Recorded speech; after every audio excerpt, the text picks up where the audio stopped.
Bien, bonsoir à toutes et à tous. Prenez place.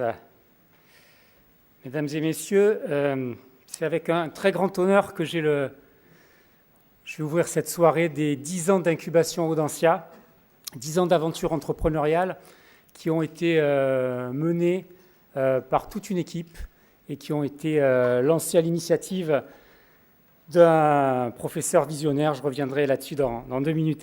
Alors juste avant de démarrer, je voudrais qu'on mette en avant l'installation de Digital Essence, qui est un projet émanant de la majeure entrepreneuriat. Et donc c'est du vidéo mapping. Donc si on pouvait baisser un petit peu les lumières, on va pouvoir mieux voir voilà, ce sur quoi il travaille. Donc on est dans l'animation, on est dans l'événementiel. Donc c'est une jeune équipe d'entrepreneurs dont plusieurs des membres donc, suivent la majeure entrepreneuriat. Et c'est un projet donc, qui est piloté par Arnaud Bertonneau, qui est manager ingénieur.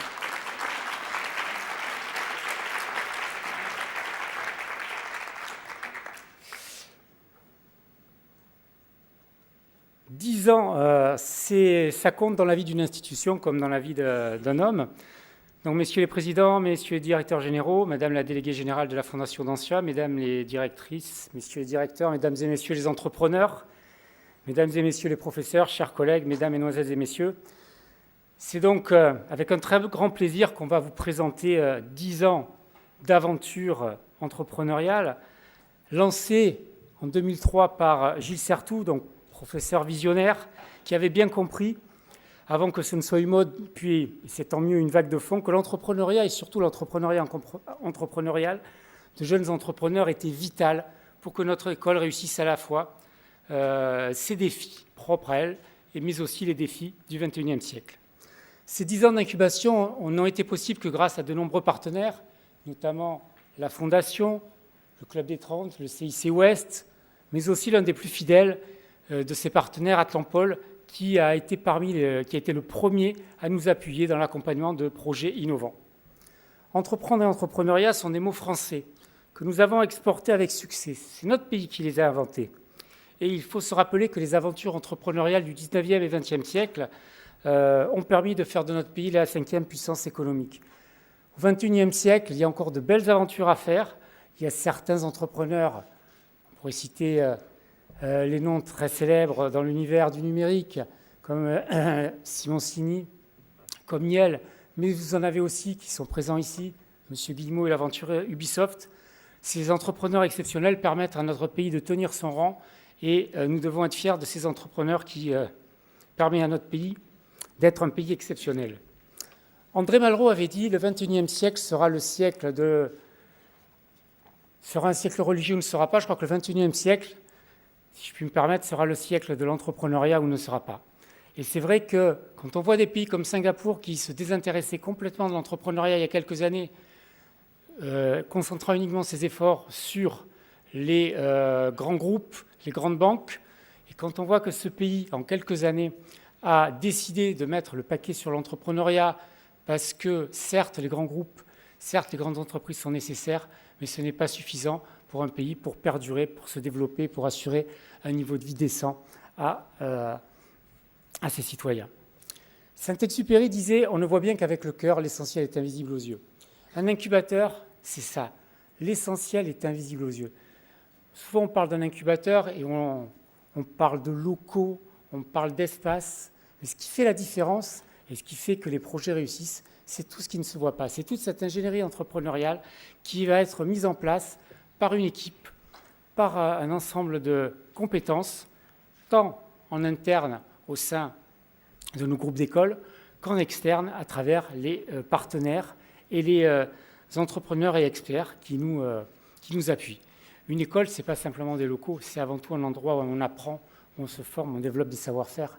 Un aéroport, ce ne sont pas des couloirs et des terminaux, ce sont des organismes qui permettent aux entreprises de pouvoir prendre l'avion, aux personnes de partir en vacances en toute sérénité. Gilbert Cesbron avait dit il y a quelques années « Il n'est point besoin d'espérer pour entreprendre ni de réussir pour persévérer ». Eh bien, je crois que c'était depuis 10 ans, plusieurs centaines d'étudiants, de diplômés sont venus nous voir pour présenter des idées, dont un certain nombre d'entre elles se sont transformées en projets. Tous n'ont pas lancé leur entreprise, mais tous y ont cru. Et nous, notre rôle, ça a été de voir effectivement s'il fallait aller plus loin, s'il y avait un marché. Vous allez découvrir ce soir notamment le premier jeune entrepreneur qui a ouvert la voie aux autres projets accompagnés par Audencia. C'est l'histoire qui va vous être racontée avec d'autres histoires dans le cadre de la table ronde qui va être animée par Gilles Satrou. Cette soirée va se dérouler en plusieurs temps, autour donc de ce temps fort, et si c'était à refaire. Mais avant de commencer cette table ronde, on va associer le son à l'image.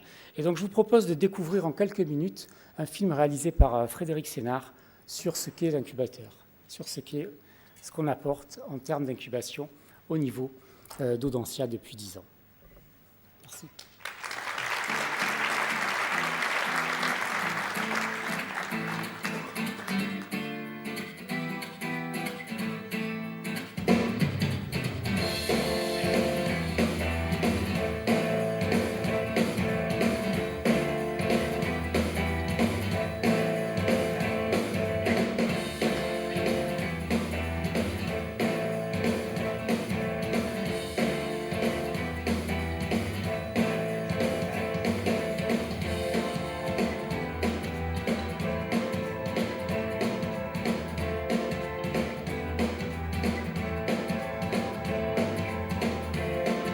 J'ai créé cet incubateur en 2003 parce qu'il correspondait à un besoin, le besoin d'accompagner, d'aider des étudiants qui étaient en train de créer leur entreprise.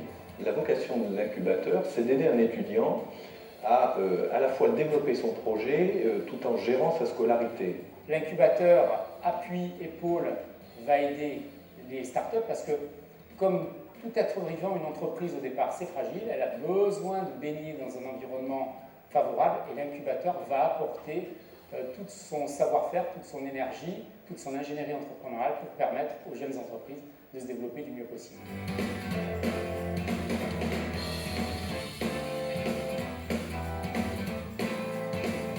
Ma mission auprès de l'incubateur consiste à accompagner les porteurs de projets dans cette grande aventure qui est la création d'entreprise, une aventure économique mais aussi une aventure humaine. Donc les principaux besoins des jeunes entrepreneurs sont de trois natures.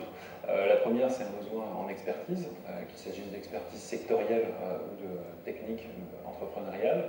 La seconde, c'est une mise en relation vers des compétences et des centres de décision à mobiliser. Et puis la troisième, c'est un regard extérieur et critique sur le projet lui-même et ses différentes dimensions. C'est les aider, leur donner, leur fournir un certain nombre de cadres, parfois conceptuels ou théoriques, voilà, de par notre éclairage en tant qu'enseignant-chercheur à l'école, voilà, de les amener à des réflexions d'ordre un petit peu théorique pour accompagner des choix stratégiques, des choix opérationnels pour lesquels ils ont des décisions assez rapides à prendre finalement. Voilà. La principale difficulté qu'ils rencontrent, c'est la mise en œuvre des techniques de vente sur le terrain. Et c'est la raison pour laquelle le séminaire Vente Académie est articulé autour de cours qui se passent à Audencia, dans les locaux d'Audencia, et avec des heures de coaching qui nous permettent, nous, en tout cas, de suivre ces jeunes entrepreneurs, mais individuellement, et de personnaliser les techniques de vente en fonction de leur personnalité et de leur caractère, voire des prospects qu'ils rencontrent.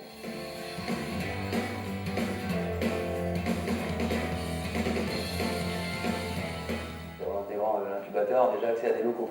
Donc ça c'est très important pour des jeunes entrepreneurs comme nous, ça permet de structurer un peu le cadre de travail. Le fait d'être aussi au sein d'Audencia, ça permet de faire jouer un maximum l'effet de réseau qui nous est donné quand on rentre dans l'incubateur.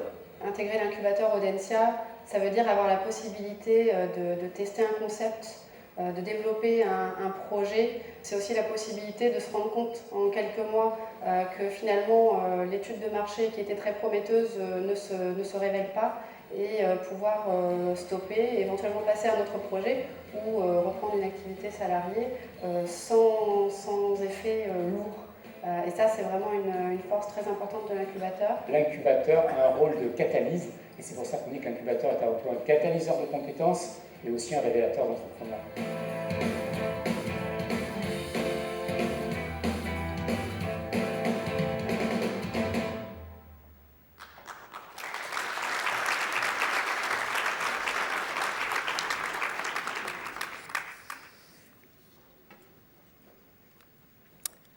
Voilà, donc nous allons entamer le temps fort de cette soirée avec la table ronde « Et si c'était à refaire ?» Donc j'appelle Gilles Certout,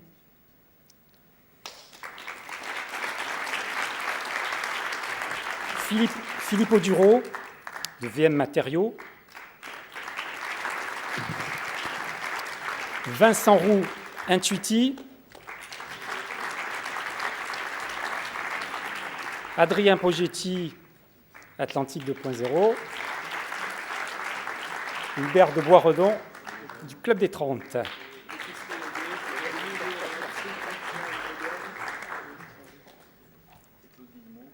Et Claude Guillemot nous a rejoint, donc Ubisoft.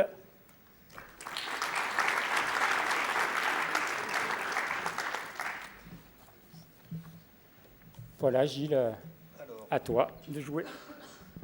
Le thème de la table ronde, c'est si c'était à refaire. Alors, juste 2 mots sur l'incubateur. Je remercie Jacques de m'avoir qualifié de visionnaire. Enfin, je ne sais pas si j'étais visionnaire à l'époque. Simplement, la motivation pour mettre l'incubateur en place, c'était on avait créé une envie d'entrepreneuriat à travers la majeure, à travers les cours, et c'était la suite logique que de donner les moyens à un étudiant qui avait envie, qui avait une idée de créer son entreprise. 2003, juste pour certains d'entre vous qui n'étaient encore pas au collège, je crois, à l'époque, c'était la fin de la bulle Internet. Donc, créer des entreprises, c'était déjà un petit peu bizarre à l'époque.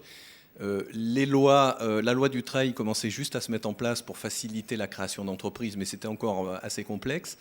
La loi TEPA n'était pas encore apparue, qui a permis le financement des entreprises, et le statut d'auto-entrepreneur n'existait pas. Donc c'était une époque où, effectivement, l'entrepreneuriat, on en parlait, mais sans forcément beaucoup travailler dessus.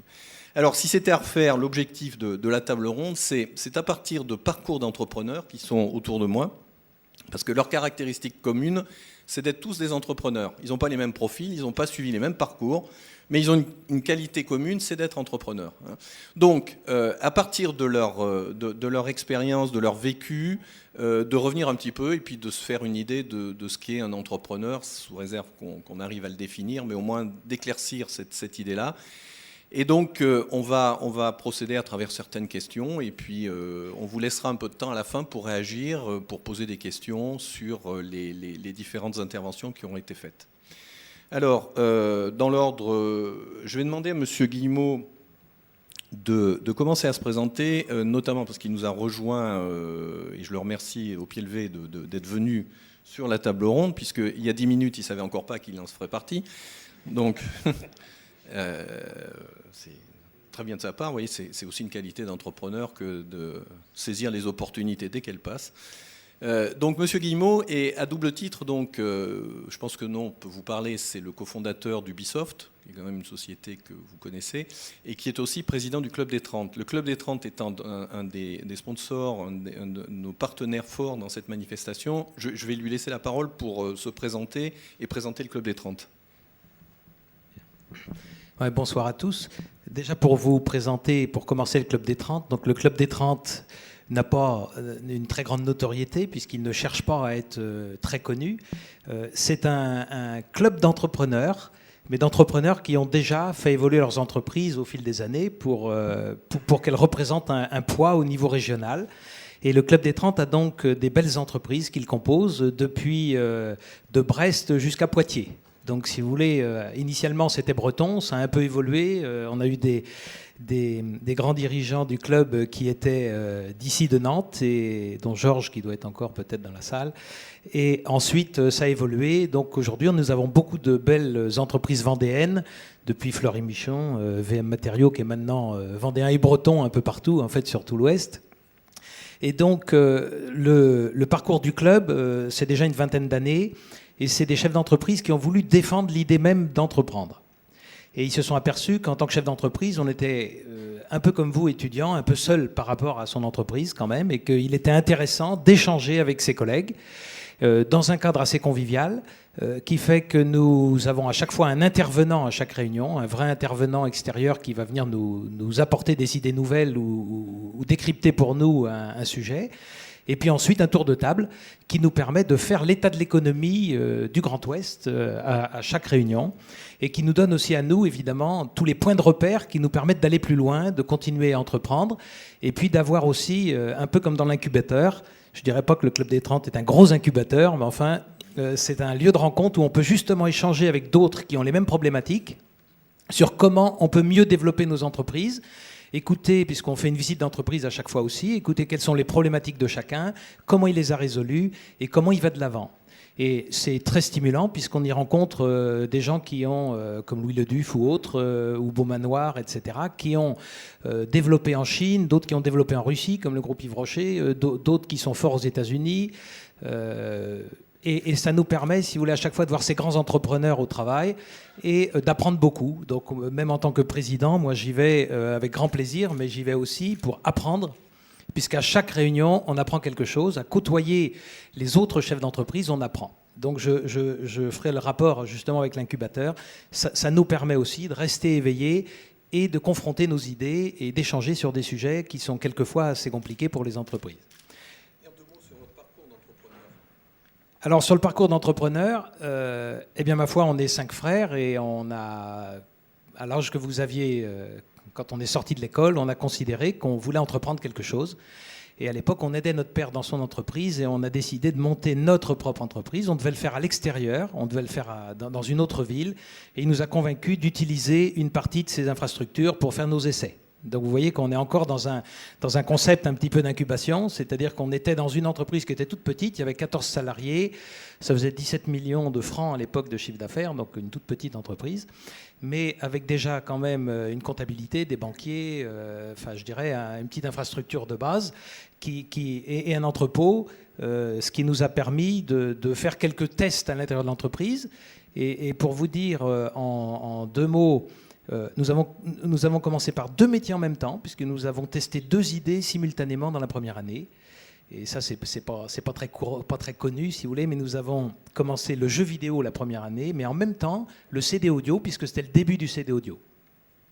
Et à la fin de la première année, on a fait le point et on a vu que le jeu vidéo était vraiment la partie qui nous plaisait le plus et qui avait un potentiel sans limite, on pourrait dire. Enfin, au moins international, et c'était vraiment le début de quelque chose, alors que nous avons constaté que le CD audio allait être repris par les grandes majors, même si on importait du Japon, on vendait à tous les disquaires de France, etc., en VPC, on a vu à la fin de la première année que ça n'allait pas être notre métier et qu'il fallait qu'on change. Donc vous voyez, c'est ce qu'on appelle le pivot dans les startups, c'est-à-dire qu'on a considéré que, eh bien ma foi, on allait mettre toutes nos forces. À l'époque, on était 2 frères. Le 3e est arrivé du service militaire, Gérard, pour s'occuper des achats. Yves nous a rejoints, il revenait des États-Unis, il revenait de ses études de commerce où il avait fait un semestre aux États-Unis. Et là, ma foi, on a foncé. Et Christian est venu nous rejoindre après, et lui, il a fait les mises en bourse des différentes sociétés. Donc c'est simplement pour vous rappeler qu'au début, ça se passe, en fait, on était exactement comme vous, on était des étudiants, on finissait nos études, tout le monde avait fait des études économiques, et en fait, eh bien, on cherchait un métier intéressant pour nous et qui soit un vecteur porteur et quelque chose d'avenir qui nous donnerait des satisfactions. Et on s'est impliqué vraiment à fond. Et à l'arrivée, effectivement, on a pu développer ces différentes entreprises.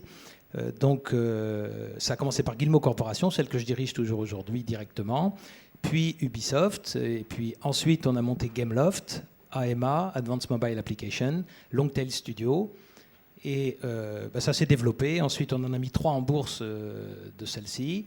Il y a eu des regroupements entre 2, etc. Enfin, toute la vie des entreprises, c'est-à-dire un parcours qui est toujours une aventure, comme toute création d'entreprise, et qui nous amène aujourd'hui à être avoir des entreprises un peu plus connues, avec à peu près 15 000 salariés. Alors, je vais passer la parole à Vincent. C'est pas forcément... Voilà. La comparaison est flatteuse. Voilà. Donc Vincent, en 2 mots, sur ton parcours aussi depuis ta sortie d'Audencia.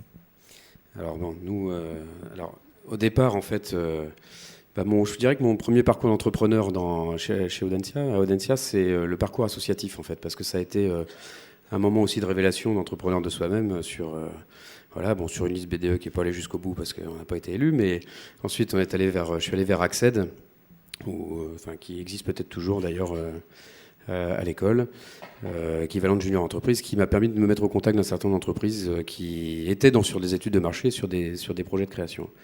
Après ça, j'ai fait une année de césure en fait chez Capgemini Ernst & Young. À l'époque ça s'appelait encore Capgemini Ernst & Young, donc Capgemini. Et là, j'ai découvert potentiellement ce que j'avais pas envie de faire de ma vie. Donc, tout simplement, travailler dans une très grande boutique, beaucoup de respect pour Capgemini, attention, c'est une très très belle boîte et un très très très beau succès. Mais je sentais que c'était pas tout à fait le service que je voulais rendre à mes clients et que j'avais le sentiment que c'était des entreprises qui étaient trop gérées par les finances et un peu moins drivées par l'esprit d'entreprendre et donc par l'esprit de conquête et de service, encore une fois, pour l'écosystème et ses clients. Donc à la suite de ça, en fait, c'est par opportunité et par idée. Au moment de l'éclatement de la bulle Internet, je me suis dit qu'il fallait créer une entreprise dans l'Internet, ce qui était assez logique à ce moment-là. Et puis d'accompagner donc les entreprises à améliorer leur présence, leur visibilité sur le web et en faire un intérêt business, parce que jusque-là, il y avait des entreprises qui faisaient de la communication, donc il fallait que ce soit beau, d'autres entreprises qui faisaient de la technique, il fallait que ça existe, et personne en tout cas à mon niveau, avait forcément essayé de relier les deux, donc c'est ce qu'on a fait. Et puis au fur et à mesure, l'entreprise s'est développée, et en fait, chaque année, c'est une nouvelle création, c'est un nouveau développement, c'est une remise en cause, c'est de l'innovation, il faut avancer, parce que d'être seul à créer son entreprise, puis avec quelques salariés au départ, puis d'autres, il faut changer aussi d'envergure, il faut commencer à prendre de l'envergure, et puis quand on n'a pas travaillé avant dans des entreprises, on apprend au fur et à mesure. J'aurais dû écouter mon père qui m'avait dit « va faire tes conneries dans les grosses boîtes, et après crée ta société ». Je les ai fait chez moi. C'est comme ça aussi qu'on apprend. Et puis, le parcours Audencia, c'est aussi des rencontres. Et donc, c'est des rencontres avec Arnaud Chéniaud, qui avait cofondé une autre entreprise à côté. On a tout fusionné. Et là, c'est une autre école, celle d'apprendre à être associé, à partager. Voilà, donc c'est un petit peu le parcours. Je vais assez vite. Mais ça fait 10 ans. Et c'était donc, historiquement, la première entreprise incubée, même avant la création, puisque c'était en 2002. Donc c'était pas encore tout à fait structuré, mais en tout cas l'école m'y a bien et beaucoup aidé. Et comme disait Vincent, j'ai été faire mes conneries chez moi, et moi je me suis appuyé sur l'exemple de Vincent pour créer l'incubateur et faire entre guillemets les conneries avant. Voilà. Donc il a été double testeur de cette activité. Dans un autre domaine, un autre parcours, puisque là on a plutôt 2 parcours de créateurs ex nihilo qui sont partis de l'idée, et puis juste après être étudiant, un autre parcours d'entrepreneurs aussi, puisque toujours pareil, des entrepreneurs. Monsieur de Boisredon, quelques mots, votre parcours. Merci beaucoup d'abord de m'inviter à participer à cette table ronde. En fait, moi, je n'étais pas prédestiné à être entrepreneur, puisque à la sortie d'école de commerce, un peu comme vous, je suis rentré dans une banque au Chili. Alors certes, c'était une banque de développement, donc il y avait un idéal derrière, c'était de servir le développement d'un pays le Chili de 1986, c'était pas le Chili d'aujourd'hui. Et je dirais que c'est au sein de cette banque a surgi en fait l'appel à entreprendre. Et cet appel à entreprendre, il a surgi d'une constatation, c'est qu'à l'époque, il y avait 400 000 micro-entreprises qui n'avaient pas accès au crédit bancaire. Et donc j'accordais des crédits et en fait je voyais que ces 400 000 entreprises étaient exclues du système bancaire et que si quelque part une réponse n'était pas apportée, en fait, ils n'avaient de choix que d'aller emprunter de l'argent à des usuriers qui leur prêtaient 100 le matin et leur demandaient de rembourser 120 le soir. Voilà, avec tout ce qui allait avec. Et donc c'est plutôt ce constat et ce fait de me dire mais ça n'est pas possible qui m'a rendu entrepreneur, puisque avec un ami on a démarré une des premières banques de microcrédit en Amérique latine, donc au Chili en 80, ça c'était début 89. Banque qui existe toujours et qui a développé aujourd'hui 50 000 micro-entreprises. Voilà, ça a été le début de mon parcours. Et Puis ensuite, je suis rentré dans la grande entreprise, donc c'était Rhône Poulenc, entreprise industrielle, devenue Rhodia après. Et une deuxième expérience, ça a été quand j'étais en Chine, basé à Hong Kong, responsable de l'Asie-Pacifique. J'avais notamment pour mission de faire des acquisitions de sociétés chinoises. C'était 1999, le début de l'ouverture de la Chine. Et donc, ça a été des négociations avec les responsables du Parti communiste chinois pour acheter des entreprises et les remettre à niveau. Et donc, finalement, je me suis retrouvé dans un autre cadre, finalement, à nouveau un peu entrepreneur, en train de, finalement, assez seul, loin des bases pour développer ces entreprises. Et puis, finalement, la vraie expérience d'entrepreneur, elle est venue avec Armor, donc, qui est une entreprise nantaise, industrielle, une ETI, qui fait 220 millions d'euros de chiffre d'affaires aujourd'hui, à peu près 2000 personnes, et qui est leader dans les consommables d'impression, notamment pour imprimer les étiquettes code barre. Voilà. Bon. Et là, alors je suis pas entrepreneur ex nihilo, puisque j'ai été appelé en fait pour aider à la remise en route, on peut dire, au développement de l'entreprise. Et c'est il y a en 2008, alors que la famille a décidé de céder son entreprise, le président, il fait finalement l'opportunité de devenir coactionnaire par LBO, c'est-à-dire par rachat de l'entreprise, et qui finalement me met aujourd'hui un peu plus en posture d'entrepreneur. Et là, je commence à me réaliser vraiment un peu plus, alors notamment avec des projets d'avenir comme le développement de films minces et souples photovoltaïques de 3e génération. Donc on prépare l'après-demain du panneau photovoltaïque, et également d'autres projets encore en couveuse qui nous passionnent. Merci. Autre parcours,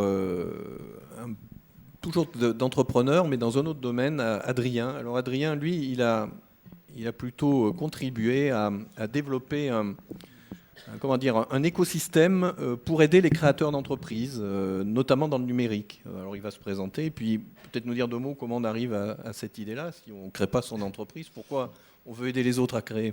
Alors, oui, c'est bon, ça fonctionne. Bonsoir à tous. D'abord, merci pour cette invitation. Je suis en illustre compagnie, donc voilà, ça me touche beaucoup. Merci beaucoup à Audencia et à toi en particulier, Gilles. Donc moi, je suis pas entrepreneur au sens propre du terme, puisque je pourrais me qualifier d'entrepreneur associatif. Mon métier aujourd'hui consiste à favoriser les conditions d'émergence des entreprises du numérique sur notre territoire. C'est une mission.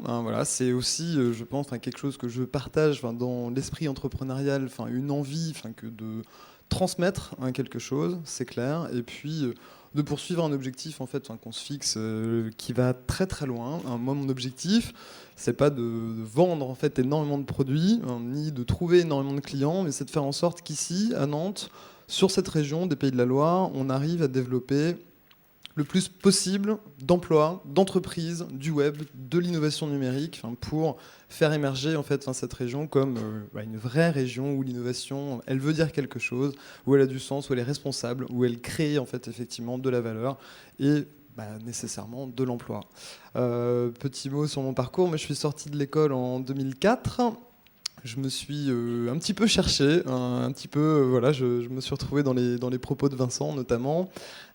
J'ai, quand je suis sorti de l'école, eu une petite période à Paris dans ces jolis tours à la Défense qui ont marqué un petit peu aussi mon imaginaire professionnel dans tout ce qu'exactement je ne voulais pas faire, moi non plus. Donc j'ai eu cette phase, 2 ans, il a fallu que je me rende compte que effectivement là n'était pas mon horizon professionnel avant de revenir sur Nantes parce que Nantes attachait à mon territoire, c'est clair, et puis avec cette envie d'aider les autres, de trouver du sens dans ce que je voulais faire.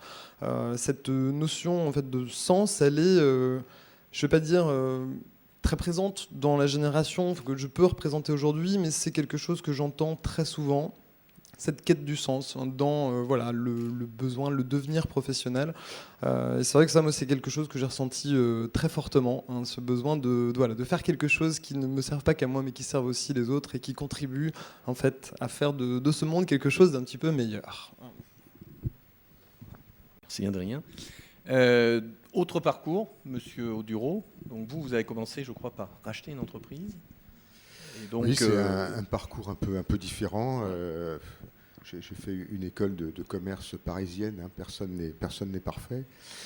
Mais j'avais une idée, effectivement, c'était pareil, d'entreprendre, etc. Et l'opportunité a fait que j'ai pu racheter une petite entreprise. Je n'avais pas de sous, hein, je sortais de l'école, donc j'ai emprunté aux banques, à mes parents, etc. Puis j'ai racheté cette petite boîte qui avait une vingtaine de personnes. Je vous la fais court parce que sinon ça va être... on va y être encore à 8 heures ce soir, mais voilà, j'ai eu l'occasion de la revendre. Je l'ai développée, je l'ai revendue 8 ans plus tard, elle avait une centaine de personnes.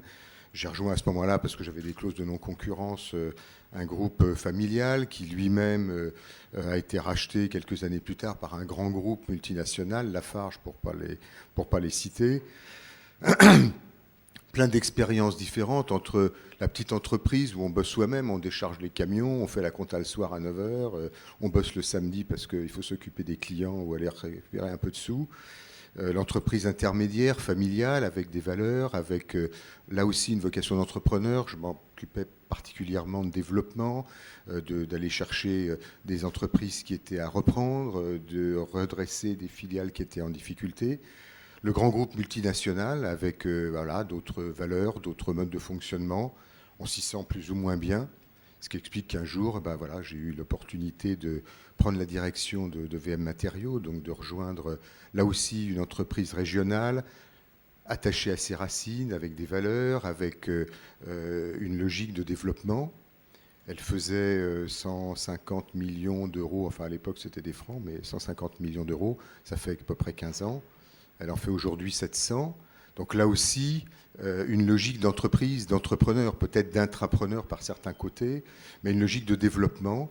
Et je pense que le trait commun dans l'ensemble de ce parcours, c'est de se dire qu'on soit son propre propriétaire d'entreprise, qu'on ait créé, qu'on ait racheté, ou qu'au contraire, on travaille avec une participation plus modeste au capital, au développement de l'entreprise. Il y a bien un fil conducteur qui est de se dire, finalement, ce que je regarde, c'est d'imaginer le futur, c'est de maîtriser quelque part ce que j'ai envie de faire, de ne pas toujours subir le management voilà, de sociétés où les décisions se prennent un peu loin. Et je crois que c'est ça qui fait l'âme voilà, de ce qu'on a entendu des uns et des autres jusqu'à présent. Effectivement, des parcours, vous voyez, de créateurs, effectivement par rapport à ce qu'on ne veut pas faire, d'étapes entrepreneuriales, peut-être où on construit ce parcours, cette carrière d'entrepreneur. Alors maintenant, moi j'aurais une autre question. Une ou deux étapes clés dans votre parcours, à tous, qui fait qu'à un moment, on se réoriente, on se pose la question, on remet en cause, ou on évolue différemment de ce qu'on pensait, ou qui ont pu effectivement vous faire bouger par rapport à ça. Monsieur Guillemot. Alors, un de nos points marquants, on a commencé à faire de la vente par correspondance de logiciels de jeu. Et on a fait le point marquant, évidemment, c'est notre première pub, qui coûtait à l'époque très cher, hein, l'équivalent de 2000 €, dans une revue spécialisée où on a fait nos listes de produits, on avait tout approvisionné, on avait cherché les jeux en Angleterre, etc. Et simplement de savoir si on allait avoir des commandes le jour où... Donc on a attendu la parution, 3 semaines. Et puis après, la première pub est sortie. Et là, le premier jour, on a eu 27 courriers, dont 23 commandes.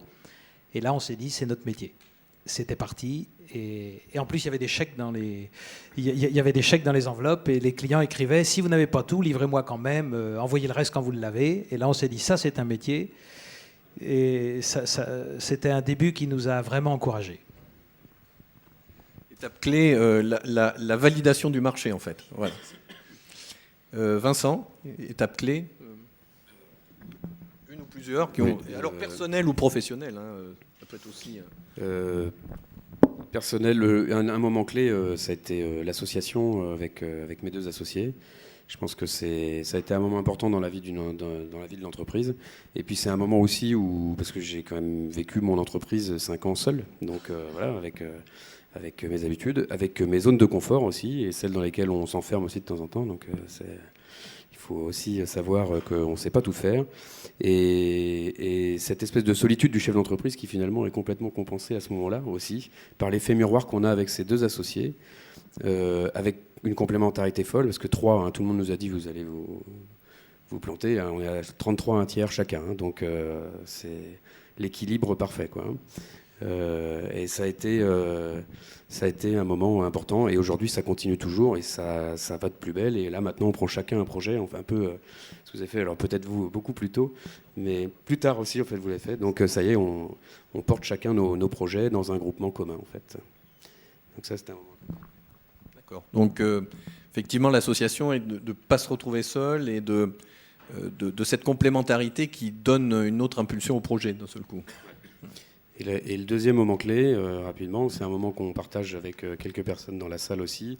Ça a été un voyage à San Francisco qui démontre que les éléments de culture sont extrêmement importants dans la culture de l'innovation, dans la culture d'aller chercher autre chose que ce qu'on connaît, et donc de se désinhiber de cette peur franco-française et qui est essentielle actuellement.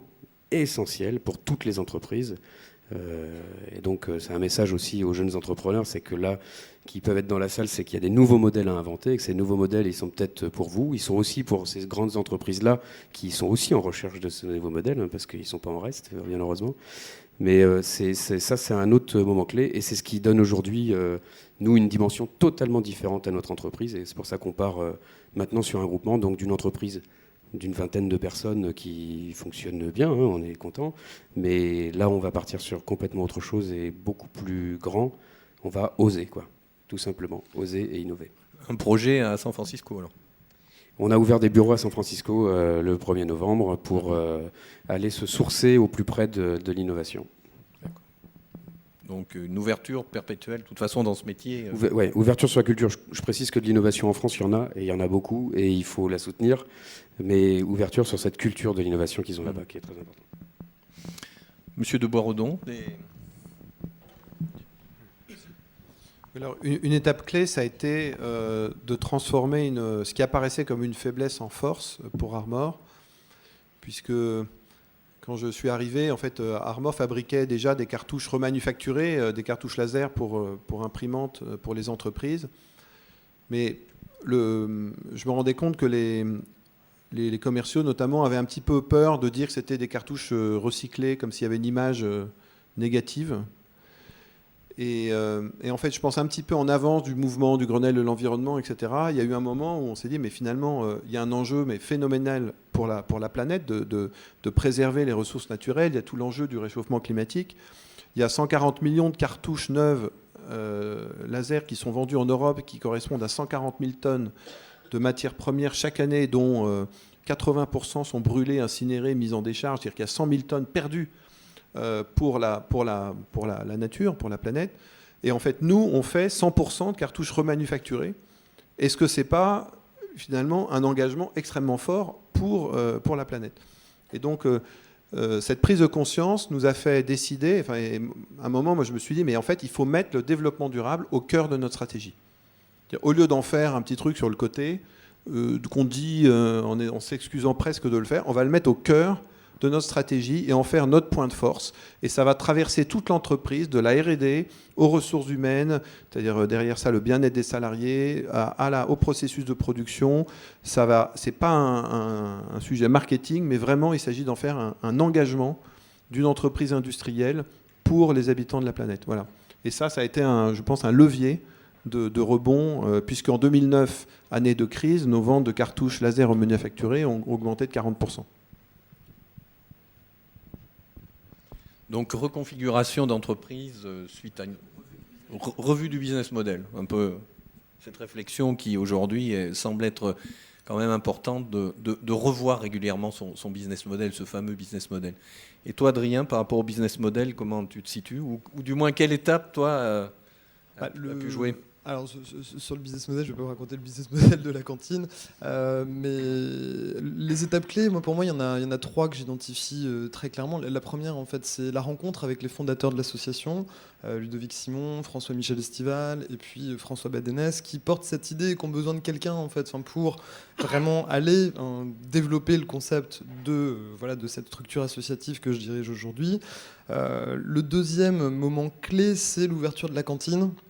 L'ouverture de la cantine qui a marqué en fait sur Nantes vraiment l'émergence du numérique comme une force en fait pour le territoire. Et puis le troisième moment clé, c'est l'édition, la 4e édition, je crois, du Web Today.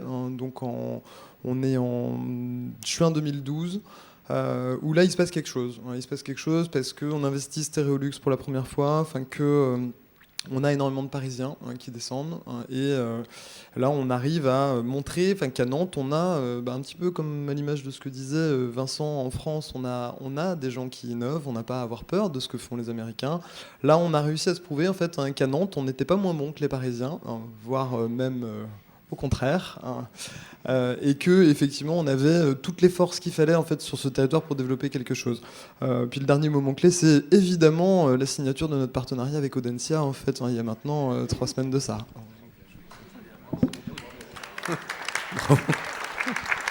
Donc étape clé qui sont des réalisations en fait, qui fait effectivement de la région de Nantes et peut-être une autre caractéristique, c'est que toutes les parties prenantes sont là, que ce soit les entreprises, que ce soit les structures, les collectivités locales, les politiques. Il y a une certaine homogénéité dans la décision et la mise en œuvre de ce projet numérique sur Nantes. Monsieur Audureau, vous, avec ces différentes étapes, vous en avez plein, vous, en fait. Oui, mais il y a 2-3 points très précis qui m'ont marqué. C'est quand j'ai repris ma boîte, j'avais pas beaucoup de ressources, donc les banques me faisaient pas trop confiance, ça a pas beaucoup changé, mais c'était sérieux.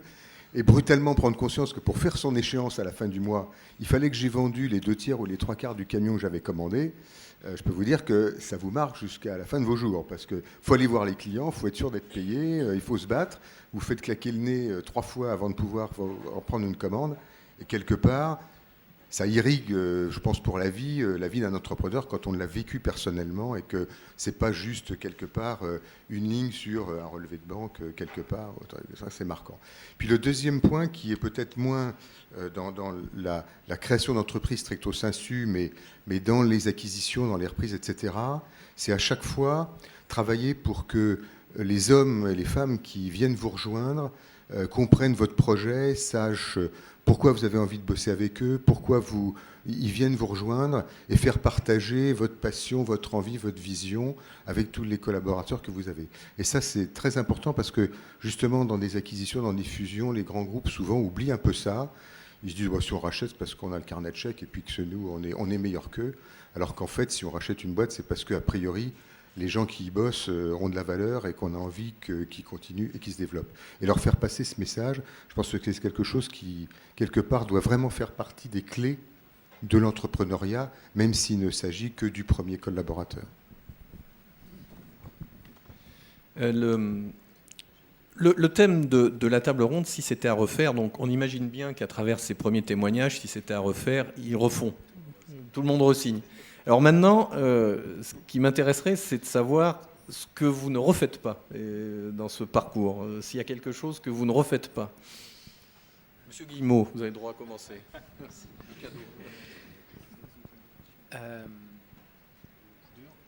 Oui, c'est assez dur à dire, puisqu'effectivement, le parcours, c'est une suite de choses, et on sait que tout a compté, et que c'est des petites pierres qu'on a mis les unes après les autres qui nous amènent où on est aujourd'hui.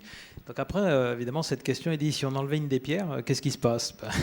En fait, on n'est pas sûr du tout. Moi, je crois que je referais. Il y a des parties qui m'ont un peu plus stressé, par exemple la mise en bourse, des choses comme ça, qui sont des étapes qu'on passe et dans lesquelles on fait des roadshows, etc. On explique à tout le monde que ça va être formidable. D'ailleurs, on s'est retrouvé avec Philippe à faire des roadshows ensemble. On écoutait chacun le discours de l'autre pour dire, tiens, lui va faire ça, etc. Donc, si vous voulez, je pense qu'il faut passer les étapes au moment où on est prêt. Et si vous sentez vraiment pas prêt pour une étape, je dirais qu'il faut s'abstenir. quand on s'est mis en bourse, c'est pas qu'on ne l'aurait pas fait autrement, mais si vous voulez, c'est extrêmement contraignant. Donc, simplement, on passe à la vitesse supérieure et on rajoute, on multiplie par 10 les contraintes qu'on a. Donc, c'est intéressant aussi parce qu'évidemment, vous avez parlé des banquiers tout à l'heure. Le lendemain, ça allait beaucoup mieux. Tous les banquiers qui nous faisaient un petit peu traîner la veille étaient là pour nous prêter de l'argent le lendemain. Donc, il y a des étapes comme ça sur lesquelles on hésite, qui sont extrêmement complexes et qui demandent énormément. À tout repenser, on le referait quand même, en fait. Même ça, vous voyez. Vincent, même question. Oui, je partage absolument cette vision-là. Et donc, du coup, c'est au travers de tous les échecs qu'on tire un élément positif qui nous fait rebondir et qui nous fait rebondir donc plus haut, quoi, hein, d'aller plus haut. Non, peut-être que l'angle que je peux prendre là ce soir, c'est si je devais refaire maintenant, c'est-à-dire avec un contexte totalement différent de celui dans lequel j'ai pu créer en 2002, parce que le monde ne fonctionne pas du tout de la même manière, et très honnêtement, je suis bien placé pour le savoir, le digital vient complètement bouleverser les usages, les comportements des gens, et puis aussi, je pense, rebat aussi les cartes du pouvoir, que ce soit les cartes du pouvoir politique, les cartes du pouvoir des entreprises, etc.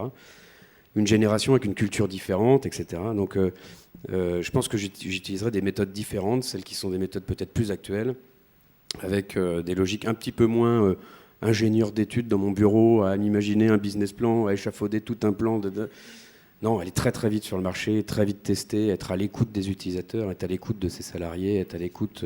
voilà, donc être en mode beaucoup plus itératif en fait, beaucoup plus adaptable, parce que le monde dans lequel on vit le réclame. Et après, plus le contexte de la troisième révolution industrielle, avec tout ce qui nous attend, mais je pense que pour créer là aujourd'hui, il va falloir être très adaptable, très vif. On reviendra sur ce point-là. Donc tester, mettre sur le marché, même si c'est comme prototype, regarder comment ça fonctionne et puis évoluer ou fermer ou passer à autre chose. Ouais, et oser plus vite, plus fort. Quoi. Faut voilà, se désinhiber. Monsieur de Boisrodon, vous refaites tout, pareil, dans le même ordre? Moi, je suis un peu comme vous, j'ai vraiment du mal à me dire qu'est-ce que je ne referais pas. En fait, je trouve que chaque étape a été absolument passionnante et je ne peux rien y enlever. Peut-être,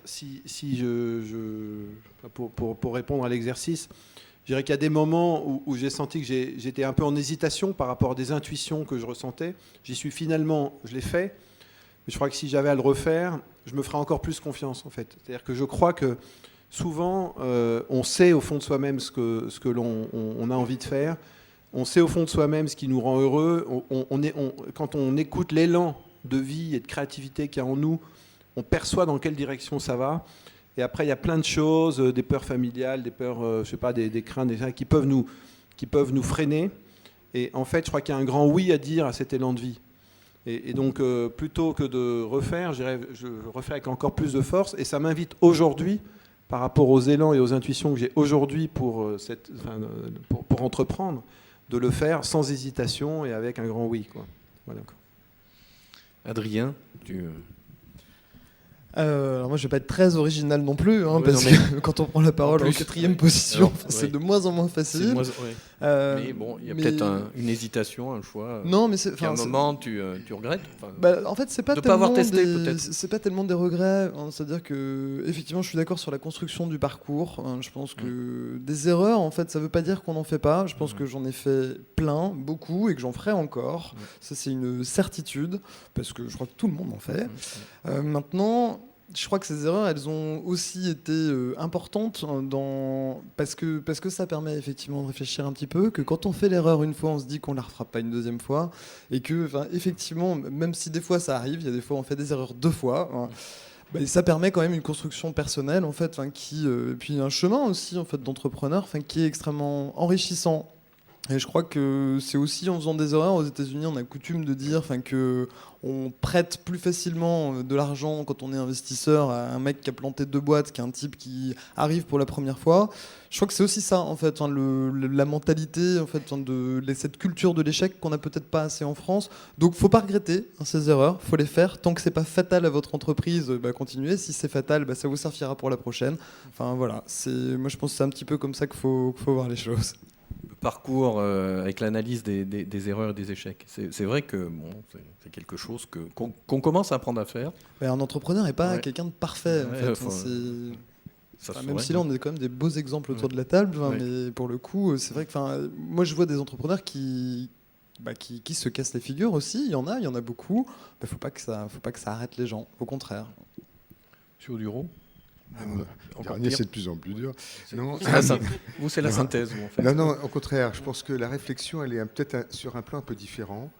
Je pense que quand on est entrepreneur, quand on a sa boîte ou qu'on la développe, on compte pas ses heures, on bosse 12 heures. Enfin, moi, j'ai toujours bossé 12 heures par jour, 7 jours ou 6 jours par semaine. Et puis, je pense que dans notre culture française, plus on fait d'heures et plus on est sérieux et plus on bosse, quoi. Et donc, on n'imagine pas être entrepreneur sans faire des heures. Puis, avec l'expérience, quand on regarde la façon dont travaillent des entrepreneurs dans d'autres pays, dans les pays anglo-saxons en particulier, ils arrivent à réussir. Parfois aussi bien que nous, voire mieux, et ils sont capables de rentrer à 6 heures et de s'occuper un peu de leur femme et de leurs gosses. Et moi, personnellement, si c'était à refaire aujourd'hui, j'essaierais d'équilibrer un petit peu mieux ça, parce que si j'ai été très soutenu par ma famille, heureusement, ça a permis de faire les choses, mais je pense qu'avec le recul, on peut toujours faire les choses un peu différemment et trouver probablement un équilibre familial peut-être un petit peu plus pertinent au milieu de tout ça. Et je pense que c'est pas facile et que, bon voilà, puis on est fait comme on est. Mais c'est une leçon certainement à conserver pour le futur. Voilà. Et c'est pas un regret parce que tout s'est bien passé, donc je le referai certainement de la même façon, mais il faut savoir tirer des leçons quelque part. Dernier point, rapidement.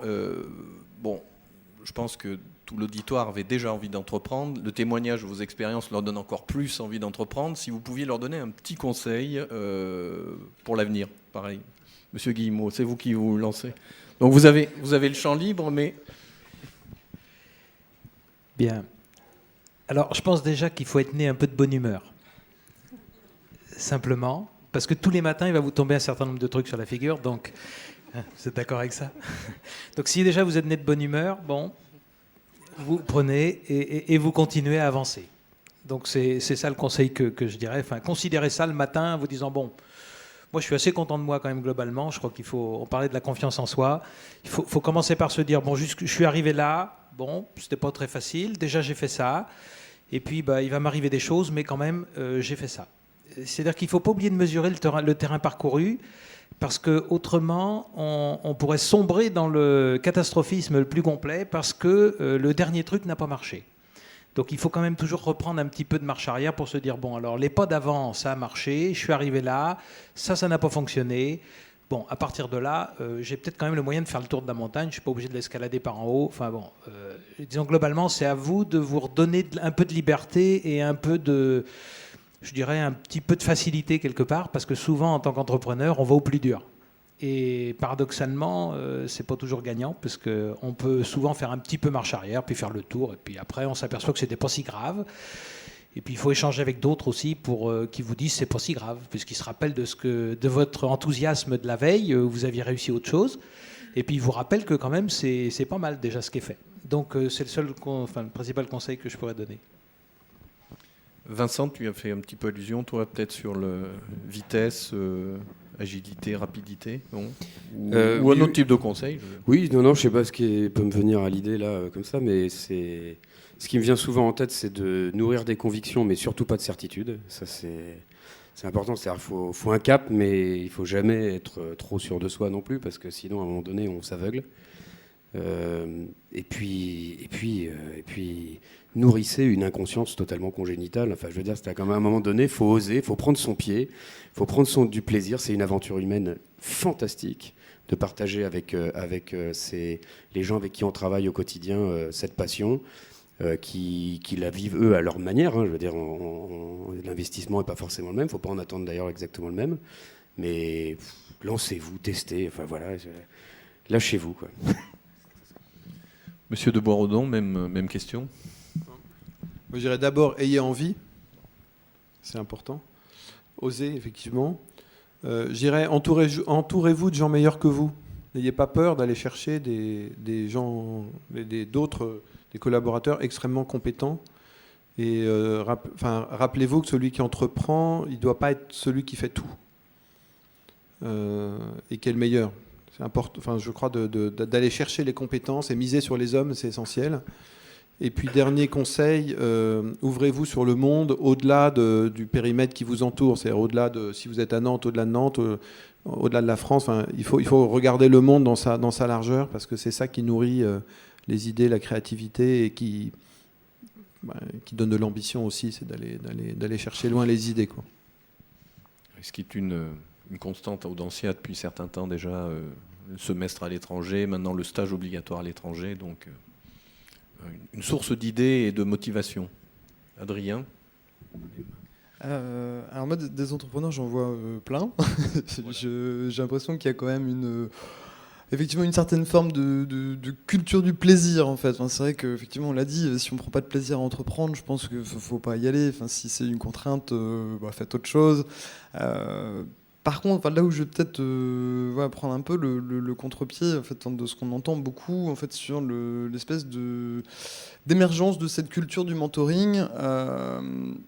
Je pense qu'un entrepreneur, c'est quelqu'un qui doit savoir, en fait, garder le cap. Savoir que je pense en fait que dans la salle, il y a beaucoup de gens qui accompagnent en fait des entreprises. Je suis pas certain en fait que tous ces gens-là auraient mis une pièce sur Twitter en fait en 2005 ou sur Facebook en fait en 2005 aussi. Et c'est vrai que il faut effectivement sur ce petit grain de folie, faut être responsable.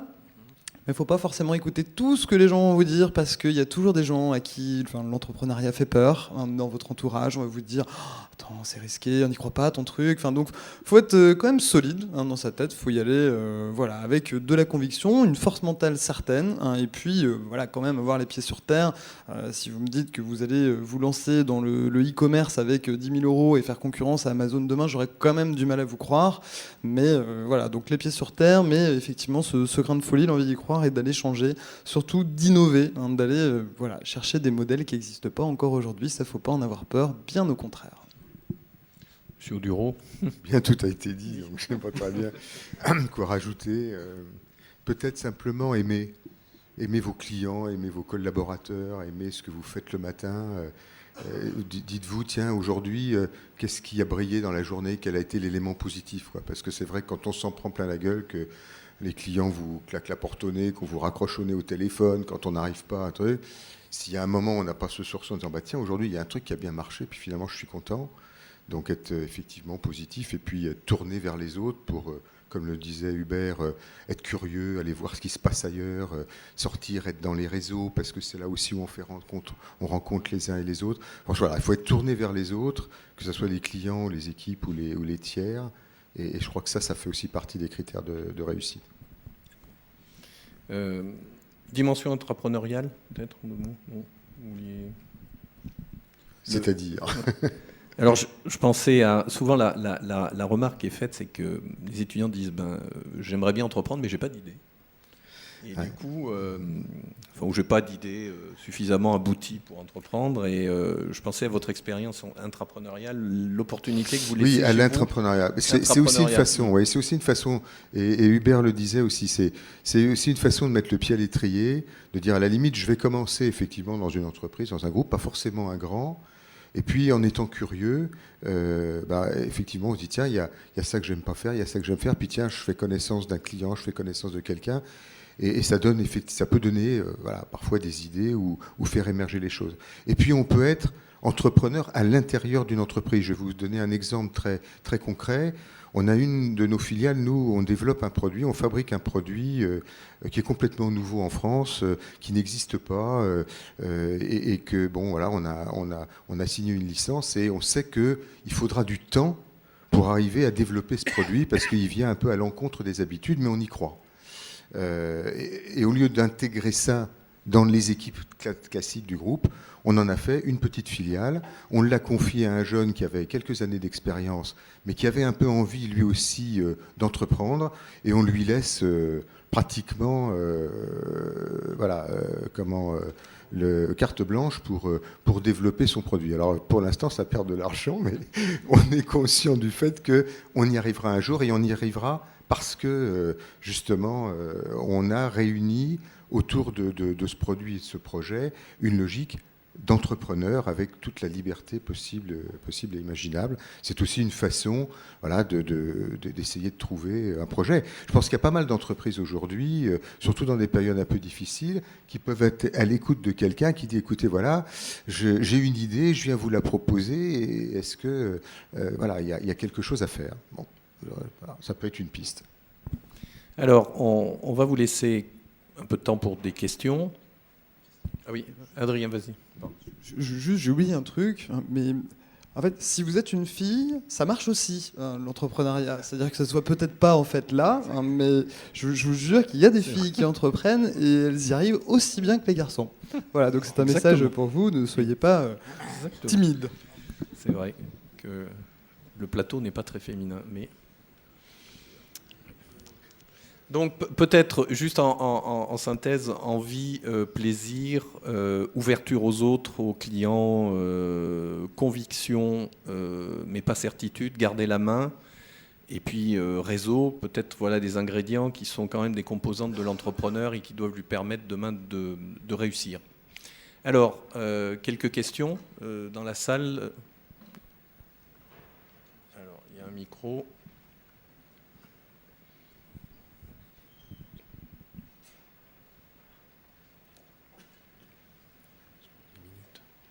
Bonjour. Vous m'entendez? Je pas. Si. Bonjour, vous m'entendez? Tout d'abord, merci pour vos témoignages et vos conseils, c'était vraiment très intéressant. Voilà. En fait, j'ai pu entendre, voilà, vous avez évoqué notamment la dimension internationale et l'ouverture sur la culture, les cultures différentes. Et justement, je me pose la question, enfin, aujourd'hui, les jeunes qui veulent entreprendre pensent souvent à partir à l'étranger. On lit beaucoup d'articles sur ça, sur les jeunes s'enfuient, fuient la France. Et justement, j'aurais voulu savoir qu'est-ce qu'il y a de bon en France pour entreprendre en France, quels sont les points forts. Qui? Allez-y. Bien, alors moi j'ai quelques frères qui habitent à l'étranger, donc je vais essayer de répondre. En fait, créer l'entreprise, le vrai problème, c'est de trouver un produit, des clients et des collaborateurs et des partenaires. Et ça, en fait, aujourd'hui, il y a beaucoup de choses qui se ressemblent entre les États-Unis, la France, etc. Et les clients, il y en a partout.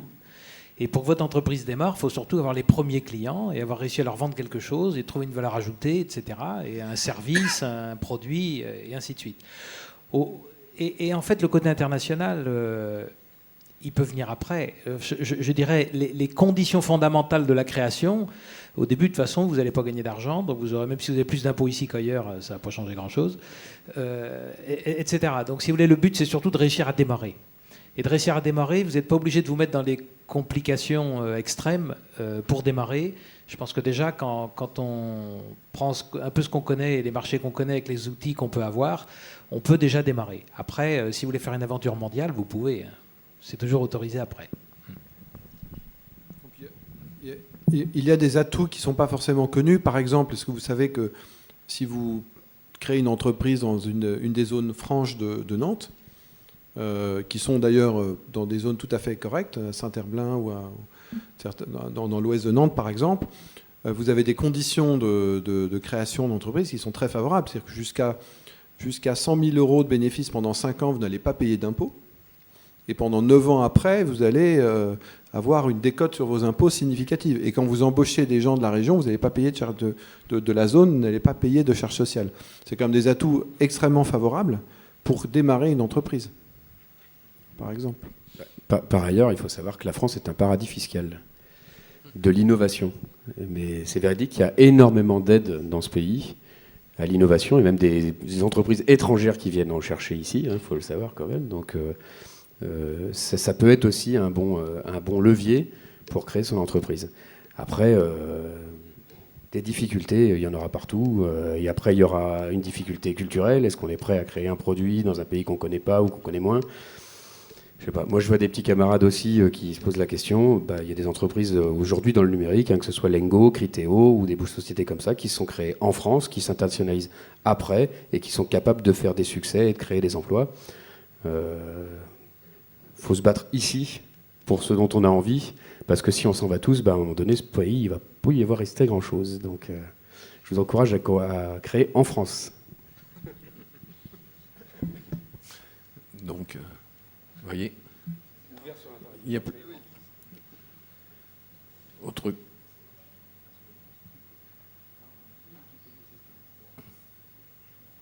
Jérôme, ancien des MBA Audencia, incubé à Nantes, à Audencia également, sur le projet Divin, donc l'un des 3 cofondateurs de Divin. Alors nous, en France, on pense qu'on a quelque chose de bon, qui est le vin. Et donc, on s'est dit, on va essayer de le distribuer de façon un peu innovante. Vous parliez d'aide, d'accompagnement, donc je regarde Adrien, on s'est fait bien accompagner par pas mal d'acteurs de la région. Maintenant, on est au stade où il faut qu'on se développe et on peut oser.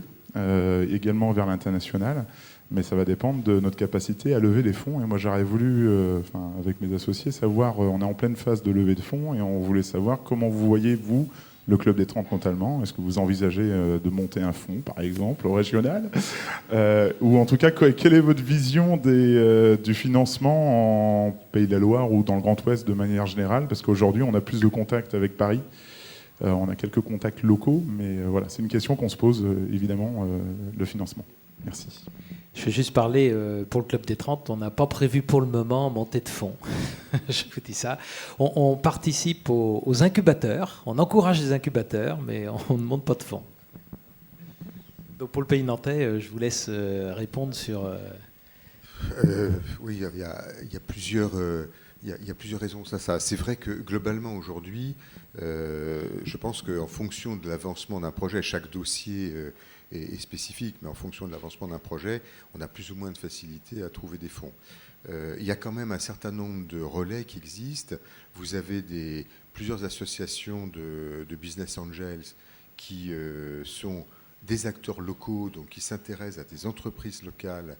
Il y en a qui sont portés par la Chambre de commerce, il y en a qui sont portés... Enfin bref, il y a un certain nombre d'organismes qui existent, qui sont souvent plus proches d'entreprises régionales, qui s'impliquent, qui peuvent aussi être des gens qui s'intéressent au business et donc qui peuvent donner des conseils.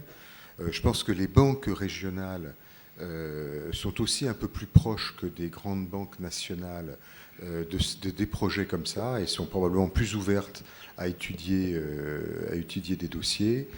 Je pense qu'il ne faut pas partir battu là-dessus, mais ça fait bien partie effectivement du parcours d'entrepreneur avec un certain nombre de parcours, d'éléments de parcours du combattant à sauter, et il faut se les prendre à bras-le-corps un par un. Mais je pense qu'avec des dossiers bien construits, si j'ai bien compris votre cas, avec déjà quelques années d'expérience qui ont l'air de fonctionner, donc ça permet aussi d'avoir des dossiers. Je ne sais pas, Hubert, si tu as peut-être d'autres idées. Non, c'est ça. Il y a des... Oui, alors le microcrédit, oui, c'est peut-être trop petit, mais après, il y a les ABAB, il y a tous les fonds de business angel qui peuvent aider, en tout cas dans un premier temps. Donc, oui, je dirais un petit mot sur les banquiers. J'étais à un événement pour expliquer aux jeunes qui obtiennent un passeport armorique pour entreprendre. On avait des personnes qui étaient de différents incubateurs, justement, et qui nous expliquaient que grâce à la validation par l'incubateur et la validation par un certain nombre de prix qu'ils ont gagnés à côté, ils ont été capables de plaider leur dossier auprès de banquiers qui ont été beaucoup plus positifs. Et il y avait un banquier dans la salle qui a expliqué qu'évidemment, quand on vient le voir avec un projet qui sort de nulle part un peu et qui ne sait pas du tout par quel bout...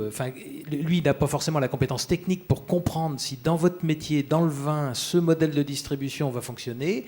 Il est extrêmement content de voir que vous avez été validé par tel organisme ou tel autre. Déjà, si vous avez pu avoir quelques preuves par des professionnels en gagnant des petits prix de compétences, si vous voulez, déjà le banquier, il se dit, voilà, ce jeune-là, il a déjà été accompagné par celui-ci, par celui-là, il sort de l'incubateur, bon, il a une expérience, moi je vais me mouiller. Et là, vous pourrez avoir des crédits. Et le banquier nous expliquait que pour lui, c'était une grande aide de savoir que vous avez déjà un parcours, parce que ça lui donne quelques certitudes et qui lui permet de défendre le dossier auprès de sa direction aussi. Et le CIC Ouest, qui est un de nos partenaires, est présent dans la salle. Je pense qu'ils ne manqueront pas de venir vers vous faire une proposition à l'issue de du cocktail. Si vous leur donnez du bon vin. Autre question ?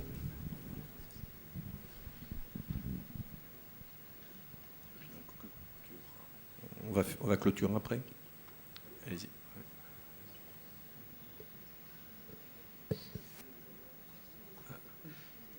Technique.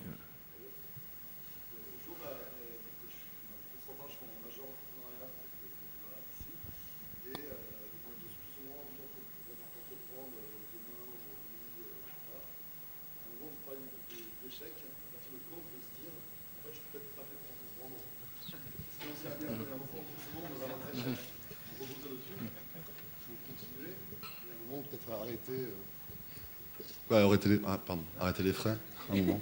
À partir de quand on peut se dire ça, en fait Qu'est-ce qui peut vous faire dire ça? Moi, je dirais le jour où vous n'avez plus envie de continuer. Non, mais je crois que quand on est entrepreneur, il y a cette fibre qui fait que l'échec ne nous décourage pas. Et si c'est en vous, normalement, ça ne part pas. Si à un moment vous dites je préfère reprendre un job et j'ai plus de bonheur à prendre un job qu'entreprendre, c'est peut-être que vous n'êtes pas forcément fait pour ça. Oui, puis je dirais une petite chose, quand vous prenez une tôle, attendez le lendemain matin pour vous poser la question, si vous êtes un entrepreneur ou pas, quoi, parce qu'on s'en prend forcément. Donc, personne n'aime l'échec, de toute façon, et ça fait une belle remise en question pour tout le monde. La question, c'est justement après, comment vous rebondissez par rapport à ça? Est-ce que vous acceptez d'en faire le bilan? Est-ce que vous dites, bon, là, franchement, il y a un truc ou deux que je n'avais pas abordé. Est-ce que j'aurais pu éviter? Est-ce que je peux faire autrement? Est-ce que je peux trouver une autre stratégie? Mais c'est un peu ça. Mais le lendemain, vous vous reposez la question. Mais le jour même, forcément, on est tous extrêmement déçus quand on a un client qui a dit non, quand on a un marché qui n'a pas fonctionné, qu'on a fait une pub, qu'on a perdu l'argent pour rien, qu'on a fait une grande campagne et qui ne sert à rien. Si vous voulez, c'est comme ça qu'on finit par trouver le chemin. Hein. Mais ça passe par une succession d'échecs quand même, quelque part. Il faut les garder à sa taille, les échecs, comme vous disiez très bien tout à l'heure. Il ne faut pas que ça vous remette complètement à zéro. Mais je crois que tout le monde peut entreprendre. Mais il faut un peu de résilience, il faut un petit peu recommencer le lendemain, quoi. C'est un peu ça. Pour moi. Hein. Oui, et puis surtout le truc, faut pas confondre la pugnacité et l'entêtement. Hein. C'est-à-dire qu'il y a un moment, en fait, c'est aussi pour ça que vous avez des gens autour de vous, c'est aussi pour ça qu'il y a des réseaux d'entreprises, qu'il y a des incubateurs, qu'il y a tout un tas de gens en fait, qui sont quand même aussi avisés, qui pourront vous dire à un moment, non, peut-être que là, ça sert à rien que tu remettes 30 000 € en fait, dans la boutique, ça fait déjà 3 fois, et là, il faut que tu arrêtes les frais. Bon, voilà, c'est effectivement la petite... ça sert, en fait, les gens qui ont de l'expérience servent quand même, c'est ce que je disais un petit peu le contraire tout à l'heure, il n'y a pas de... Voilà, il n'y a pas de vérité en fait, dans l'entrepreneuriat, c'est pas une science en fait, à mon avis. Mais en tout cas, si vous avez envie d'y aller, faut y aller. Hein. Je veux dire, ça, il n'y a pas de question à se poser, il faut foncer. Je pense que vous êtes de toute façon dans une école qui forme a priori des gens qui ont plutôt un cerveau bien fait. Vous saurez à quel moment vous arrêtez si vous allez dans le mur, je pense. J'ajoute juste quelque chose, j'y pense, un éclair, comme quoi de temps en temps il en reste. Tu viens d'Audencia toi aussi. Mais, je pense à ça aussi, mais on est beaucoup de jeunes à vouloir entreprendre dans le service parce que c'est aussi c'est plus simple, c'est moins engageant. Oui, ça va, c'est bon. Et je fais encore illusion, non? Voilà. Mais on est beaucoup à vouloir aller dans le service parce que finalement, il y a très peu de barrières à l'entrée, c'est facile, c'est pas des investissements importants, on prend moins de risques, etc. Mais il faut aussi encourager l'entreprise industrielle, etc. Parce que c'est un tissu économique qui est indispensable à notre pays. Et donc, il faut aussi aller sur l'invention, etc. Et ça, vous avez l'opportunité là, avec le double diplôme de l'école centrale et de Audencia, de côtoyer des ingénieurs qui sont capables de déposer des brevets, qui sont capables d'aller vers des niveaux industriels. Et ça, il ne faut surtout pas hésiter, surtout que dans le service, encore une fois, il n'y a aucune barrière à l'entrée, donc c'est facile d'y entrer. Mais alors, c'est très facile d'avoir nombre de concurrents et de galérer aussi pendant très longtemps. Quand même. Histoire juste de mettre un peu de sel dans le débat, dans nos clients, on a énormément d'entreprises du bâtiment, des artisans. Et là-dedans, il y a plein d'entrepreneurs. Hein. Des gars qui ont démarré tout seuls, ils n'ont pas fait d'études, ils savent à peine aligner 3 phrases sans faire des fautes, mais par contre, ils se sont lancés parce qu'à un moment, ils savaient faire quelque chose de leurs mains. Et puis ils se sont dit, plutôt que d'avoir un patron, je me mets à mon compte, puis j'y vais, quoi. Ils ont démarré tout seuls, et puis ils ont embauché un gars, 2 gars, puis il y en a certains qui aujourd'hui sont à la tête de belles entreprises. Et comme ça, il y en a plein en France. Et ils n'ont pas fait d'études. Donc il y a un moment, je dirais, oubliez vos études, quoi, foncez. Pas trop quand même. Alors, écoutez, on avait une excellente transition avec la conclusion de Vincent, la collaboration Audencia Centrale.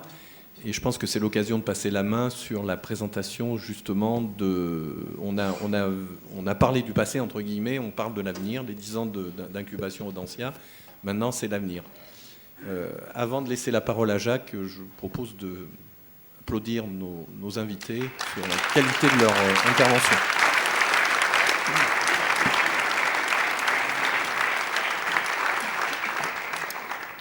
Merci à tous les intervenants, merci Gilles pour cette animation. Il y a quelques semaines de ça, avec Gilles et Miruna Radou, on a procédé à une enquête sur la nature des projets qui sont élaborés dans le cadre du concours Audace, concours de plan d'affaires qui concerne les 2e années d'Audencia. On s'est aperçu que les projets étaient divisés en 3 grands groupes. Un tiers informatique, TIC, innovation. Un tiers service aux entreprises, service aux personnes. Et puis un tiers qui concerne l'alimentaire, la restauration, le vin. C'est peut-être pour ça que Divin s'est dit qu'il va falloir aller là-dessus. Et le vin, effectivement, c'est culturel en France. Et donc Divin est parti il y a quelques mois sur cette idée de permettre de mettre à disposition du plus grand nombre une nouvelle façon d'approcher la culture du vin. Donc, c'est ce qu'on va voir dans une vidéo à présent.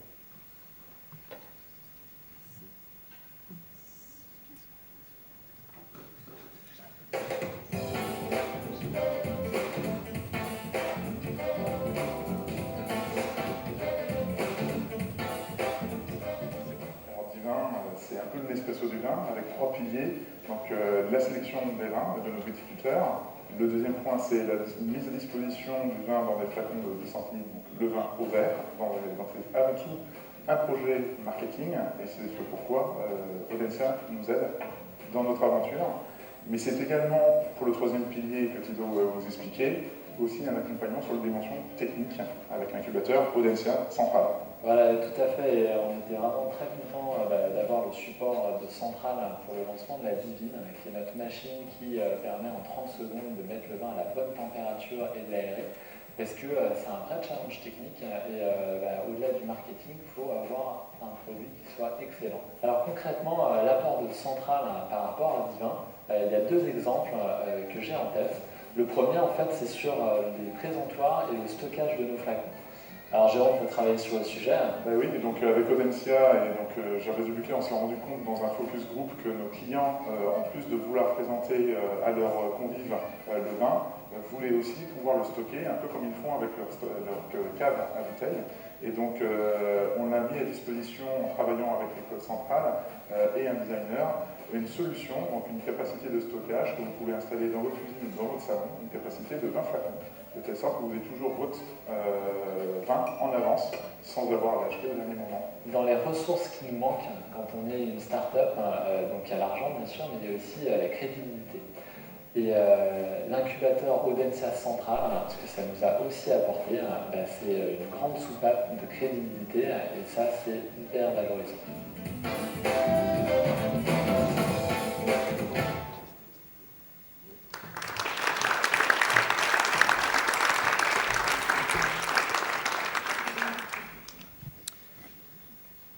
Voilà donc Divin qui assurera une démonstration tout à l'heure lors du cocktail. On est en France, tout se termine par les dégustations. Alors, on a vu donc 10 ans d'incubation. 10 ans d'incubation Audencia, oui.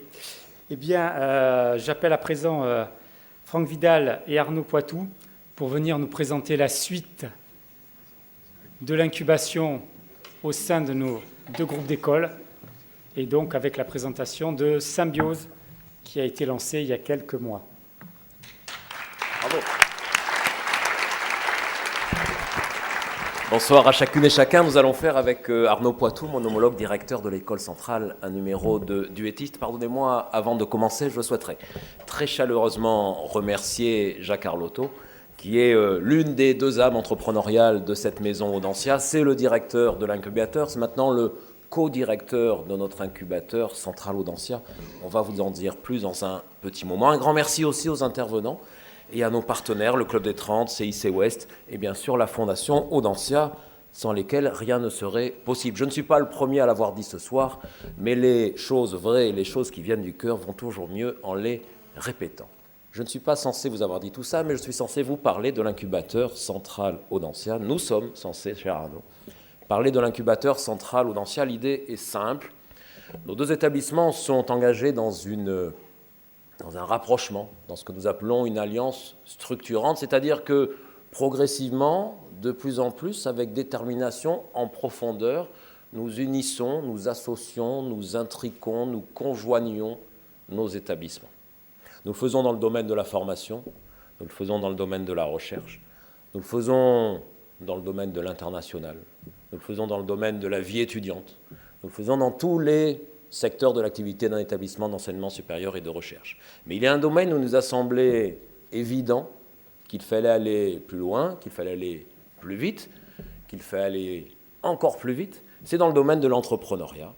Et notamment en partant du constat très simple qu'il y avait au sein d'Audencia Nantes, on l'a vu, et depuis 10 ans, un incubateur qui avait amené à maturité et à beau développement un nombre important d'entreprises, mais qu'un même incubateur existait du côté de Centrale, qu'il y avait de part et d'autre des façons différentes d'aborder l'entrepreneuriat, peut-être au sein d'Audencia un incubateur qui était à l'origine plus pédagogique et qui accueillait des projets ou qui accompagnait des projets davantage orientés vers les services aux entreprises. Du côté de Centrale, des projets qui étaient de formats différents, parfois d'origine différente, davantage issus des laboratoires de recherche, et des projets qui étaient, vous l'imaginez bien, un contenu plus scientifique. Et nous nous sommes dit, si nous marions l'un et l'autre, nous arriverons à apporter une contribution remarquable à nos étudiants respectifs, à nos diplômés respectifs, et à contribuer de façon plus ambitieuse, plus active, innovante en tout cas, au développement du territoire.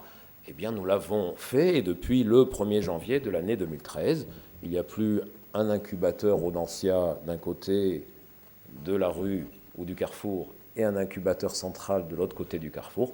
Il y a un seul incubateur central Audencia qui porte le délicieux nom de Symbiose, pour bien marquer quelle était l'union qui était la nôtre. Symbiose aujourd'hui, c'est 25 projets hébergés. Je me plante toujours dans les chiffres quand il s'agit, parce que j'ai une propension, quand il s'agit d'entrepreneuriat, à en dire toujours plus. Alors je me dis, tu vas en dire plus, donc 10 ans un peu moins. Pas 23, je n'étais pas très loin. Donc 23 projets accompagnés avec un processus qui a été intégré, c'est-à-dire désormais c'est le même comité de sélection. Ce sont des équipes réunies que je laisserai le soin à Arnaud de présenter. Et ce seront encore plus à l'avenir, nous l'ambitionnons, des locaux, des services communs. Mais je cède la parole à Arnaud pour aller plus loin dans l'exposé de ce qu'est Centrale, et puis peut-être quels en sont les acteurs et les projets.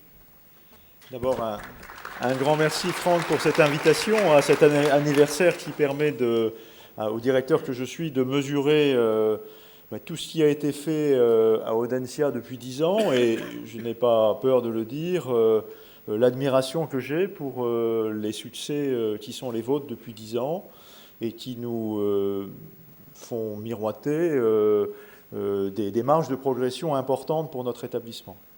Alors bien sûr, l'entrepreneuriat a toute sa place dans une école d'ingénieurs.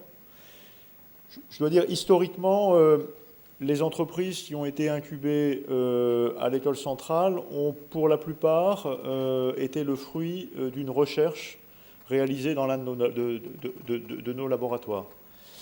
Et ce qui est apparu évidemment dès lors que le projet de création d'entreprise a émergé, c'est la nécessité pour aller vers l'entreprise de passer de la recherche à l'innovation, c'est-à-dire de l'idée au marché.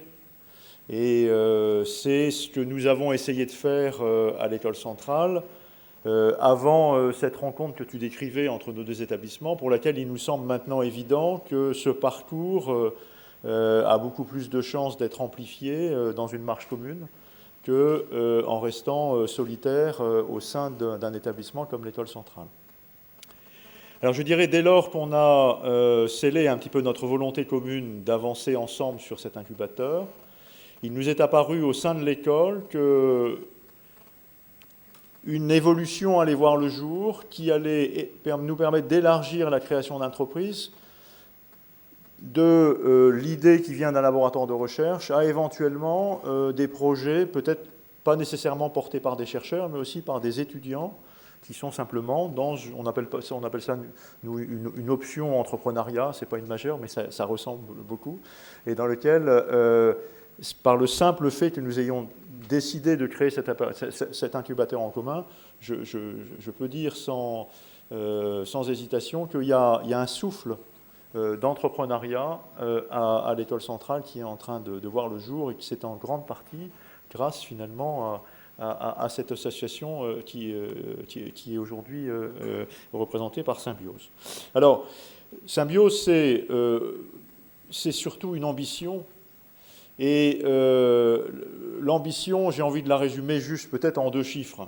Bon, je pense que l'ambition qu'on peut avoir, c'est de dire qu'il y a dans nos établissements probablement une espèce de constante autour de 10 à 15% de vrais entrepreneurs dans l'âme. Eh bien, l'ambition que nous formulons pour l'école, mais que nous formulons ensemble avec Audencia, c'est qu'entre des entrepreneurs dans l'âme et des entreprises créées, eh bien, il y ait une relation plus directe que celle qui existe aujourd'hui. Et je pense que la première ambition chiffrée pour Centrale, dans tous les cas, c'est que 10% de nos étudiants soient vraiment des entrepreneurs à la sortie de l'école ou un peu plus tard, en visant aussi la reprise d'entreprise. Et puis évidemment, il reste les 90% autres. Et ce qui est frappant dans notre projet d'incubateur commun, c'est que ce projet diffuse dans l'établissement et diffuse, à défaut de l'esprit d'entrepreneur, au moins l'esprit d'entreprendre. Voilà. Et donc le deuxième indicateur que je vais essayer de formuler, c'est qu'à côté de ces 10% d'entrepreneurs, on est quand même à peu près 90% d'entreprenants. Et ça peut paraître une anecdote, mais je pense que c'est aussi un enjeu très très fort. Et c'est dans cette perspective que nous avons décidé conjointement avec Franck de lier ce projet d'incubateur à un projet aussi d'architecture pour placer l'incubateur commun, je dirais, au cœur d'un environnement dans lequel les étudiants de nos 2 établissements convergent, je dirais, au-delà d'un simple lieu où ils montent leur propre entreprise, que ce soit aussi le cœur un petit peu de notre campus, en y mettant tout un lieu de rassemblement, une cafétéria, pour que finalement convergent sur ce lieu aussi tous les étudiants qui ne deviendront peut-être pas entrepreneurs, mais pour lesquels nous formons le vœu qu'ils deviennent assurément entreprenants. Voilà. Alors maintenant, dans les personnes, bon, Jacques, évidemment, porte ce projet Symbiose, aux côtés de Bertrand Alessandrini, qui est aussi sur des projets plus industriels, et je pense que c'était intéressant de parler aussi d'industrie, puisque nous pensons à Centrale que dans la création d'entreprises, il y a aussi des entreprises industrielles. Voilà, ce sont les deux porteurs de ce projet. Je suis encore une fois tout à fait heureux d'être invité à cet anniversaire pour lequel l'École centrale n'est rien, et j'espère que dans 10 ans, nous pourrons faire un état des lieux pour lequel nous regarderons 10 ans en arrière un petit peu ce qui s'est produit dans l'incubateur Symbiose, et mon intuition est qu'il se sera produit quelque chose. Voilà,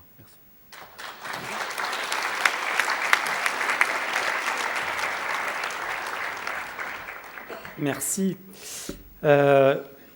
Je tiens à remercier particulièrement là, pour le bon déroulé de cette soirée Claire Sport et Stéphanie Ledivelec de l'équipe de l'incubateur,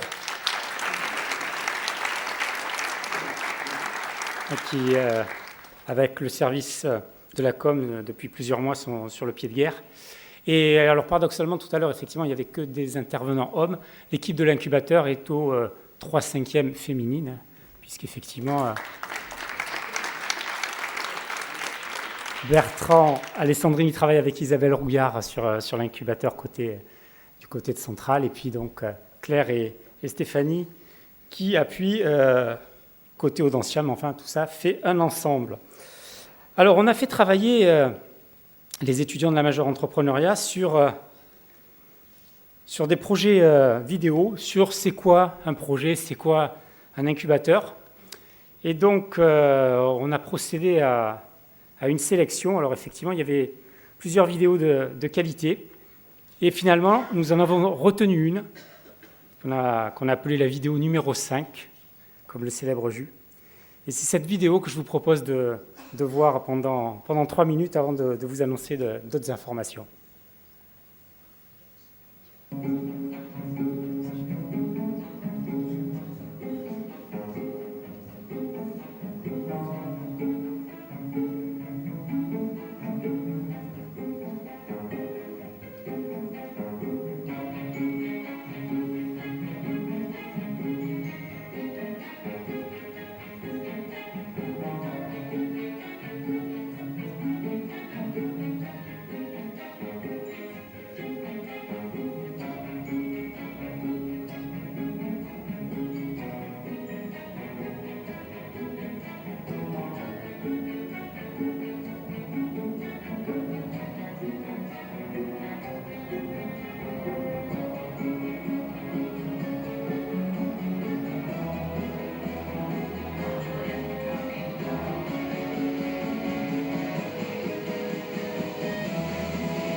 Et ils ne font pas que ça sur la majeure, ils travaillent aussi sur leur projet. Il y a quelques mois de ça, le trublion d'entrepreneurs du numérique, à savoir Marc Simoncini, Xavier Niel et Grandjean, lançait un concours destiné aux 25-30 ans, un appel à projet qui disait, voilà, vous avez des idées, plutôt des idées innovantes, eh bien nous, on va en financer un certain nombre, on va en financer 25. Appel à projet a été lancé, donc on l'a relayé. Franck Vidal a même dit, s'il y a des projets retenus, effectivement, on interviendra, on abondera. Eh bien, 3000 projets retenus, 300 ont été amenés à pitcher le 15 novembre dernier, sur des formats très courts, 1 minute. Et donc, il y a quelques minutes, on a eu les résultats. Donc, on avait 7 projets qui avaient franchi la barrière des 300. Et donc, maintenant, je peux vous donner les noms des projets qui sont rentrés dans le top 100. Et sur ces 7 projets, eh bien, il y en a 6 qui sont audenciens. Vous voyez un peu le ratio.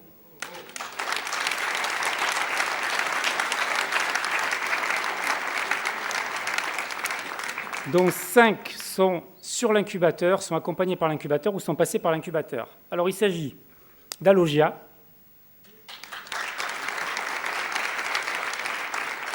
donc des solutions pour faciliter le quotidien au sein d'appartements pour des personnes âgées.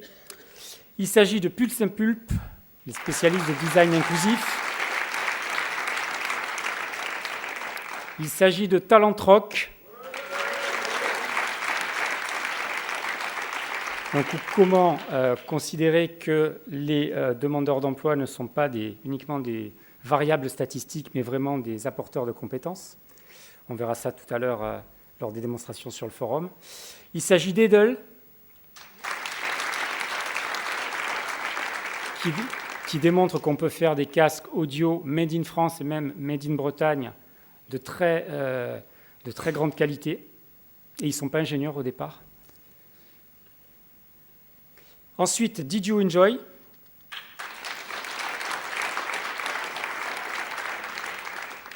Et enfin, FundMe, plateforme de crowdfunding.